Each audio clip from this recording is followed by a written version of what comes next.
Hey guys, welcome back to super fast English academy. दोस्तों देखिएगा, आपको पता है 2-3 दिन से प्रेपोजिशन की क्लासेस चल रही थी। आपने प्रैक्टिस भी लगाया, अगर नहीं लगाया तो वो तीनों चारों वीडियोस आप देख लीजिएगा और ज़रूर देखिएगा, क्योंकि स्पेशल ध्यान में रखते हुए आपके पेपर के लेवल को ये सारे क्वेश्चंस आपको प्रोवाइड किए जा रहे हैं। आपने बोला सर थोड़ा सा मिक्स वाले क्वेश्चंस आप करवा दीजिएगा एक दिन, क्योंकि 2-3 दिन से हम कंटिन्यू प्रेपोजिशन कर रहे हैं। तो देखिए आज मैंने मिक्स ले लिए और अब इसमें आपको पता चल जाएगा कि आप कहाँ पर स्टैंड हैं, और जो नए हैं उन्हें आप याद कर लीजिएगा। यदि आप नए तो प्लीज़ चैनल को सब्सक्राइब कर लीजिएगा। और यस्टरडे जो आपने सॉन्ग सुना था उसके लिए आप सबका बहुत बहुत शुक्रिया। और उसके कमेंट को देख कर के ये लग रहा था कि आप बहुत अपने पास्ट मेमोरीज़ को आप याद कर रहे हैं। Thank you so much. देखिएगा, सबसे पहला क्वेश्चन है कि my friend will not come to attend this marriage unless he is not invited. देखिएगा, ये बहुत सिंपल है, कुछ ज़्यादा डिफ़िकल्ट नहीं है, कर सकते हैं आप आराम से। ये देखिए आप, तो ये देखो मैंने कई बार आपको बताया था कि जब भी कभी अनलेस वगैरह ऐसा कुछ आपको दिख जाए तो सबसे पहले आपकी नज़र वहीं जाना चाहिए, क्योंकि देखो अनलेस जो होता है वो एक इसमें ऑलरेडी नेगेटिव छुपा होता है। तो आप इसके जस्ट आगे जब सेंटेंस को बढ़ाएंगे तो उसमें आप नॉट नहीं लगा सकते, तो इसलिए यहाँ पर नॉट नहीं आएगा। ठीक है, ये चीज़ आपको याद होगा ना, क्योंकि अनलेस का मतलब क्या होता है, यदि नहीं, यानी इफ़ नॉट। और अनलेस की प्रॉपर्टी होता है, इसमें अनलेस के साथ ही नॉट लगा होता है। और नेगेटिव वर्ड इसमें एक्स्ट्रा आप इस्तेमाल नहीं कर सकते, मतलब दो बार नेगेटिव इस्तेमाल नहीं होता है। तो बस एक ही कंक्लूजन निकला इससे कि अनलेस के साथ नेगेटिव नहीं आता। और फिलहाल में आपके सी वाले में गलती हो जाएगा। तो आप मुझे कमेंट करके ज़रूर बताइएगा कि यानी कि 20 में से आपके कितने क्वेश्चंस आपने सही किए। और प्रेपोजिशन में तो यार सच में आपका लाजवाब स्कोर रहा था। किसी का 28-30 या फिर किसी का 30 आउट ऑफ 30। ये रियली बहुत अच्छा स्कोर था। आगे देखिएगा, the media play a vital role in popularising a brand. तो देखो यहाँ पर ये सेंटेंस हो सकता है आपको नया लगे। देखिएगा, the media play, okay, the media play a vital role in popularising in a brand, एकदम सही है। क्योंकि देखो इनके कोई प्रेपोजिशन है, इसके बाद वर्ब आएगा तो वो आईएनजी के साथ आएगा। द मीडिया प्लूरल को शो कर रहा है, इसीलिए यहाँ पर प्ले आ गया। अ वाइटल रोल ठीक है, इसमें कोई भी गलती नहीं है।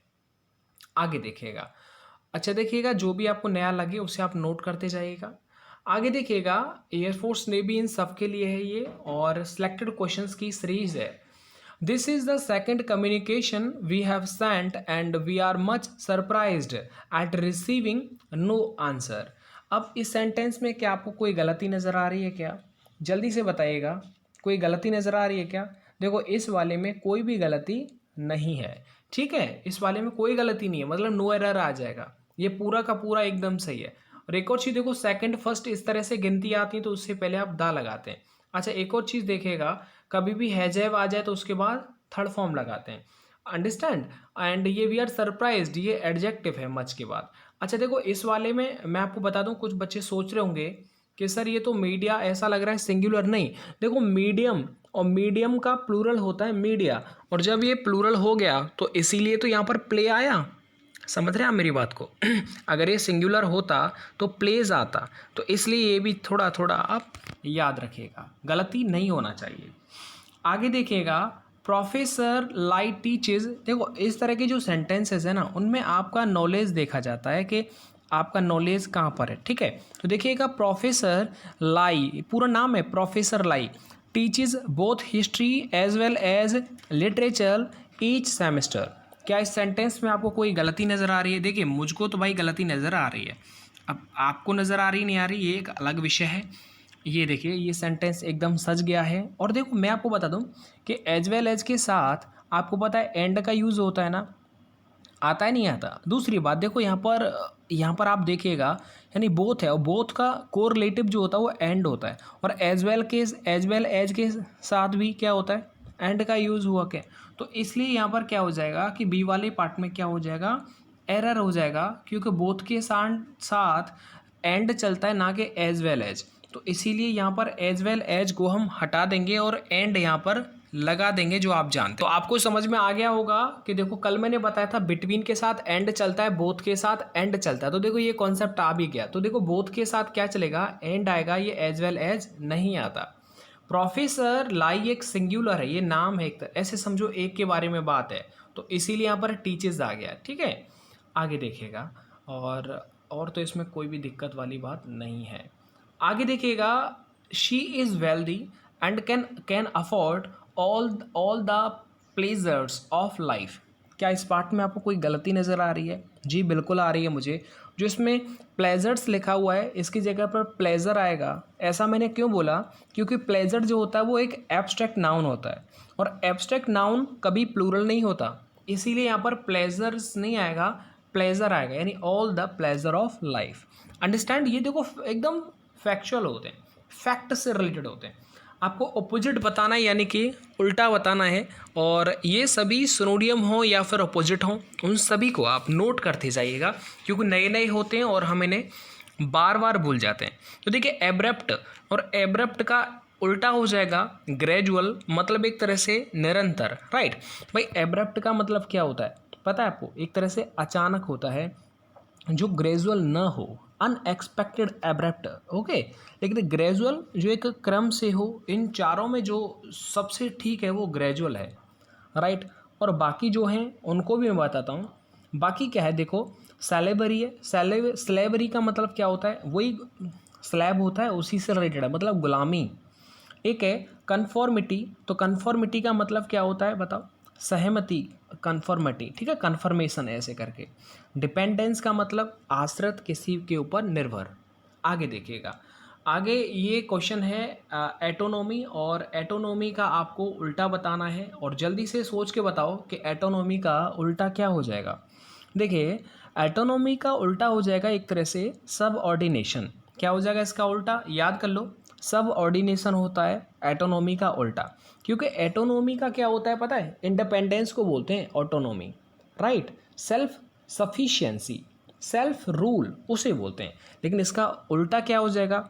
स्लेवरी हो जाएगा, गुलामी हो जाएगा, राइट। तो इस तरह से कुछ जो नए नए वर्ड हैं, सबऑर्डिनेट इसका उल्टा हो जाएगा। तो वो सारी चीज़ें आपको याद कर लेनी है, ठीक है। आगे देखिएगा, आगे है एक्सेलरेट करना।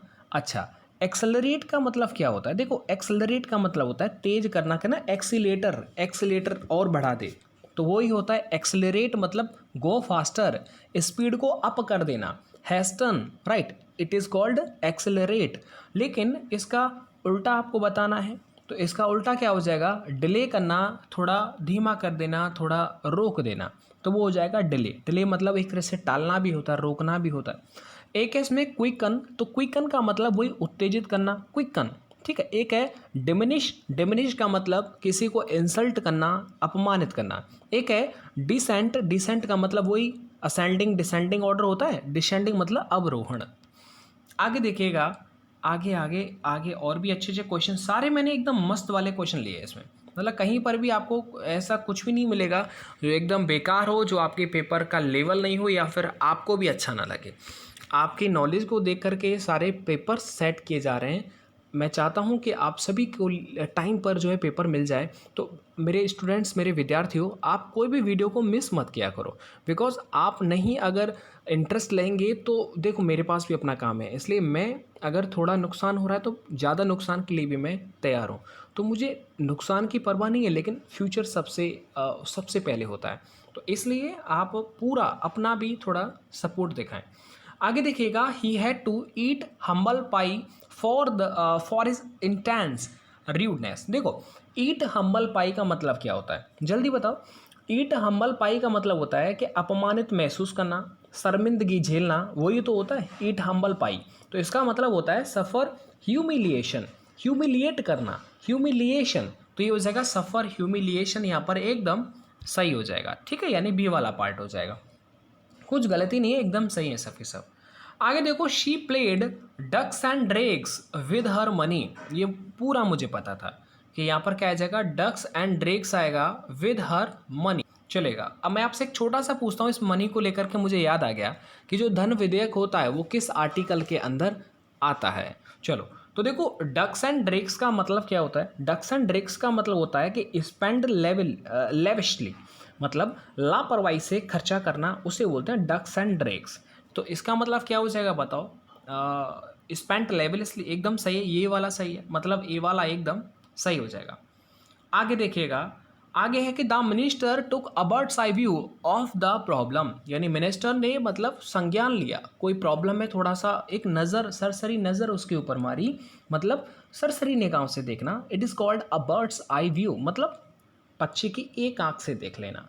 मतलब शी विदाउट गिविंग इंटेंशन, जैसे आपको पता होगा कि मतलब अगर कोई भी प्रॉब्लम है और नेताओं के मिनिस्टर के संज्ञान में रखा जाता है, अपना है तो वो ध्यान से देखेंगे, अगर किसी और का है तो अ बर्ड्स आई व्यू, इस तरह से उसको रिजेक्शन मिल जाएगा। तो ये क्या हो जाएगा बताओ, शी विदाउट गिविंग अटेंशन, बिना किसी ध्यान दिए हुए और उसे देख लेना। आगे देखिएगा, अब आपको इम्प्रूवमेंट बताना है, इस जगह पर विद ग्रेट केयर की जगह पर क्या आ सकता है, he learned the lesson with great care. He learned the lesson, यानी उसने लेसन को याद किया विद ग्रेट केयर। तो विद ग्रेट केयर की जगह पर क्या आ सकता है, चारों को पढ़ो फिर समझ लेना। तो यहाँ पर देखो केयरफुली, यहाँ पर एकदम सही बन रहा है। ऐसा क्यों बोला, मतलब उसने बड़े ही ध्यानपूर्वक तरीके से उसने चैप्टर को लर्न किया। अब चैप्टर की बात किया रहे, थोड़ा सा मैं एक शब्द जोड़ दूंगा कि आप जो भी पढ़ते हैं उसका प्रैक्टिस आप ज़रूर किया करें, राइट। क्योंकि देखो कंटेंट आपको हर जगह मिल जाएगा, लेकिन प्रैक्टिस के लिए क्लासेस इतनी ज़्यादा नहीं होती हैं, इसलिए प्रैक्टिस सबसे ज़्यादा इम्पोर्टेंट है। एक और बात, आप जैसे मेरी प्लेलिस्ट है ना, उसमें कितनी होंगी, 150, 250, 300 वीडियोज़ होंगी। अगर टाइम निकले तो आप रेगुलर, मतलब तीन चार रेगुलर वीडियो देखिएगा, 3 4 5 रेगुलर, और अंग्रेजी ये समझ लीजिए काफ़ी हद तक अच्छी हो जाएगा। आप उस लाइव जो भी प्लेलिस्ट है उसको आप सेव कर लीजिएगा लाइब्रेरी में अपने यूट्यूब में ही, और रेगुलर देखिएगा, ताकि आपका जो माइंड है जो डिस्ट्रैक्ट होता है, क्योंकि यूट्यूब जैसे हम ओपन करते हैं और देखा तो बहुत सारी क्लासेस, बहुत सारे अलग अलग चैनल्स मिलते हैं, तो हम परेशान रहते हैं कि क्या करें क्या ना करें। तो ऐसे में कोई भी हो जिससे आप स्टडी करते हैं, पढ़ते हैं, जिससे अब देखिएगा वो वीडियोज़ वही माल मसाला है जिससे आपके जो पहले वाले स्टूडेंट्स हैं जो एयरमैन बन गए, वही सब मसाला आपको दिया जा रहा है। इसलिए वही सब प्लेलिस्ट को आप सेव करें, बार बार देखते रहें। यहाँ पर देखिएगा विद ग्रेट, अच्छा मैंने केयरफुली, मैं बताता हूँ केयरफुली मैंने ऐसा यहाँ पर क्यों सिलेक्ट किया। आपको पता है लर्न जो है वो लर्न का मतलब लर्न का सेकंड फॉर्म होता है ना, लर्नड, LEARNT, लर्न वर्ब है ना। और आपको पता है इसका मीनिंग में क्या होता है, ऐड करने के लिए एडवर्ब लगाते हैं, क्योंकि इस वर्ब के बाद आपको पता है ना क्या हो जाएगा, एडवर्ब का इस्तेमाल किया जाता है। तो ऐसे में क्या होगा, केयरफुली एकदम सही तरीके से यहाँ पर एडवर्ब लग रही है, तो इसीलिए केयरफुली एकदम सही है। और केयरलेसली वही लापरवाही से युक्त होता है, ये तो इसका तो कोई भी मतलब यहाँ पर नहीं बन रहा है। तो आप जायज़ है चैप्टर को पढ़ेंगे तो केयरफुली तो पढ़ेंगे आप। आगे देखिएगा, आगे ये देखो काफ़ी अच्छा है, और ये आपको बताना है कि इंसिस्ट टू गो, यहाँ पर आपको इम्प्रूव करना है। He insisted to go with me. अब समझिएगा कि यहाँ पर क्या हो सकता है, देखो इस जगह पर आएगा he insisted that he should go with मी। ऐसा मैंने क्यों बोला वो आपको बताता हूँ, देखिएगा। That he should go with मी का यूज़ होगा, ऐसा क्यों बोला मैं बताता हूँ। ही इंसिस्टेड है ना, ही इंसिस्टेड एक ये पूर्ण वाक्य है अपने आप में, और इंसिस्ट के साथ ऑन प्लस ING का यूज़ किया जाता है। तो ऐसा विकल्प किसी भी विकल्प में यहाँ पर कुछ दे नहीं रखा है कि इंसिस्ट के बाद कोई जीरन डालो, ऐसा तो नहीं है। इसका मतलब एक हम ये भी सोच सकते हैं कि सेकंड ऑप्शन ये भी हो सकता है कि एक पूर्ण वाक्य के बाद अगर कंजंक्शन का यूज़ किया जाता है तो दूसरा पूर्ण वाक्य का प्रयोग किया जाएगा। इस आधार पर हम एकदम हमने दूसरा पूरा का पूरा सेंटेंस ले लिया। तो अग्रीड विद पर्सन अथवा अग्रीड एट थिंग का प्रयोग यहाँ पर किया जा सकता है, और आपको पता है इंसिस्ट के साथ अपॉन का यूज़ नहीं होता है। तो फिलहाल में मैं ये कह सकता हूँ कि यहाँ पर जो बी वाला है वो एकदम सही है, ये तो एकदम होगा ही नहीं। आगे देखिएगा the university asked him to return back the funds allotted for the project. इस सेंटेंस में टू रिटर्न बैक की जगह पर क्या हो सकता है और क्या इसे हम इम्प्रूव कर सकते हैं वो आपको बताना है। देखिएगा ये क्या होता है, रिटर्न बैक का मतलब एक मैथमेटिकली मैं आपको तरीका बताता हूँ समझाने का। रिटर्न का मतलब होता है गिव बैक, मतलब वापस दे देना। तो रिटर्न बैक का मतलब क्या हो गया बताओ, गिव बैक हुआ ना। तो इसलिए मैं ये कह सकता हूँ कि रिटर्न के साथ बैक का यूज़ नहीं किया जाता, तो इसलिए मेरा ये एकदम सही है बी वाला, क्योंकि रिटर्न का मतलब ही वापस होना होता है, इसलिए हम बैक का इस्तेमाल नहीं करते हैं, राइट। जैसे इंटर, तो इंटर का मतलब ही अंदर जाना होता है, तो इसलिए हम यहाँ पर ऐसा कुछ करते हैं, ठीक है। प्रेपोजिशन मैंने कल आपको बता दिया था। चलेगा, आगे बढ़ जाइएगा। आगे और भी बहुत ही अच्छे क्वेश्चंस हैं, देखिएगा। अब क्या करना है, the hawk said that the pigeons and doves are meat birds. देखिएगा, मीट बर्ड्स की जगह पर कुछ आ सकता है क्या? देखिएगा, मैं आपको बता दूं, यहाँ पर एकदम मीक वर्ड्स आएगा, मीट नहीं मीक वर्ड्स आएगा। ऐसा क्यों बोला मैंने? क्योंकि मीक का मतलब निरीह होता है, राइट ना। मीक वर्ड्स का यूज़ यहाँ पर होगा, ऐसा क्यों बोला? देखिएगा, मीट वर्ड्स में मीट एक वर्ब है और नाउन के पहले वर्ब का प्रयोग नहीं किया जाता है, इसलिए मीट वर्ड्स का यूज़ तो नहीं हो सकता। आगे देखिएगा, वीक वर्ड्स में वीक एडजेक्टिव है, लेकिन अर्थ के आधार पर तो वीक वर्ड्स का इस्तेमाल कोई मतलब नहीं करता है, इसलिए मैं ये कह सकता हूँ कि यहाँ पर मीक वर्ड्स एकदम सही हो जाएगा। आगे देखिएगा, no one cared for the boy after his father died. क्या इस सेंटेंस में कोई आप परिवर्तन कर सकते हैं? चलिएगा, मैं आपको थोड़ा सा बताता हूँ। इस सेंटेंस को आप देखिएगा, अगर आपको कुछ समझ में आता है तो। मैं एक देख लेता हूँ, no one cared for the boy after his father died. मेरे दोस्तों, ये सेंटेंस ही गलत है, ठीक है, ये सेंटेंस ही बिल्कुल गलत है। अब मैं बताता हूँ ये गलत क्यों है। देखो, इसके ऑप्शन भी एकदम सही नहीं है। ऐसा मैंने क्यों बोला कि जब भी कभी बीच में अगर आफ्टर आ जाए तो आफ्टर से पहले पास्ट इंडेफिनिट आता है और आफ्टर के बाद पास्ट परफेक्ट आता है, यानी जिसमें हेड थर्ड फॉर्म आता है। तो यहाँ पर तो ऐसा इन चारों में भी कोई नहीं है जिसमें हेड थर्ड फॉर्म दे रखी हो, तो लेकिन हेड थर्ड फॉर्म आएगा ज़रूर, इसीलिए ये नो इम्प्रूवमेंट वाला ऑप्शन भी हम क्लिक नहीं कर सकते हैं, इसलिए ये सेंटेंस ही गलत है। अगर मैं इसे सही कर सकता हूँ तो ये कर सकता हूँ कि हेड है ना, हिज फादर हैड डाइड। इस तरह से मैं इस सेंटेंस को सही कर सकता हूँ।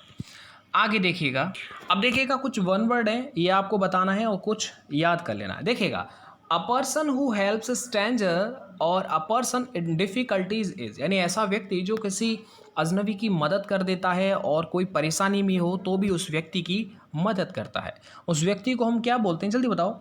अ गुड सैमेरिटन, मतलब सैमेरिटन बोलते हैं मुसीबत में मदद करने वाला, तो उसे बोलते हैं सैमेरिटन। मतलब क्या हो जाएगा? इसका सी वाला एकदम सही हो जाएगा। अंडरस्टैंड ना।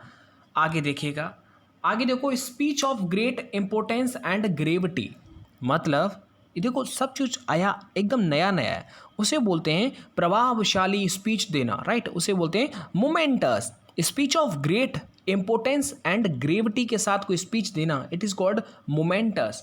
तो मोमेंटस वाला ए वाला एकदम सही हो जाएगा। मेडन तो पता होगा ना, अविवाहित कोई युवती होती है, मतलब एन अनमैरिड गर्ल और वुमन, या फिर अ वुमन और गर्ल हु इज़ वर्जन, तो अनमैरिड को बोलते हैं मेडन। अच्छा, चलिएगा आगे देख लीजिएगा। आगे है आपका अ प्लान्ड रूट ऑफ और जर्नी, मतलब कोई रूट है, रास्ता है जो प्लान कर लिया है पहले से, जर्नी है वो प्लान कर ली है। तो इस तरह से ये थोड़े थोड़े आपको याद करने, वो कहलाता है एंटीनेररी। तो एंटीनेररी का मतलब ही क्या होता है? तो देखिएगा, एंटीनेररी, इसमें स्पेलिंग देख लेता हूँ कौन सा सही है। ये देखिए, ये वाला सही है, ITINERARY। तो मतलब क्या होता है कि भ्रमणकारियों के लिए एकदम पथ प्रदर्शक पुस्तक, उसे बोलते हैं अ प्लान्ड रूट और जर्नी। आइसोलेट का मतलब क्या होता है पता है आपको? मतलब अलग थलग कर देना। आगे देखिएगा, अब इन चारों में से आपको सही बताना, और ये आप मुझे कमेंट करके बताइएगा कि ब्रॉडकास्ट की सही स्पेलिंग क्या होगी। और ब्रॉडकास्ट का तो वो ब्रॉडकास्टर का तो मतलब वही होता है ना, प्रसारक। जैसे कोई भी सीरियल या फिर कुछ भी टीवी पर प्रसारण किया जा रहा है, ब्रॉडकास्टिंग की जा रही है, तो ब्रॉडकास्टर की स्पेलिंग आप सभी को कमेंट करके बतानी है। और इससे पहले जो रेगुलर वीडियोज़ आ रही हैं उन्हें आप रेगुलर टाइम पर टाइम निकाल करके ज़रूर देखा करें। धन्यवाद।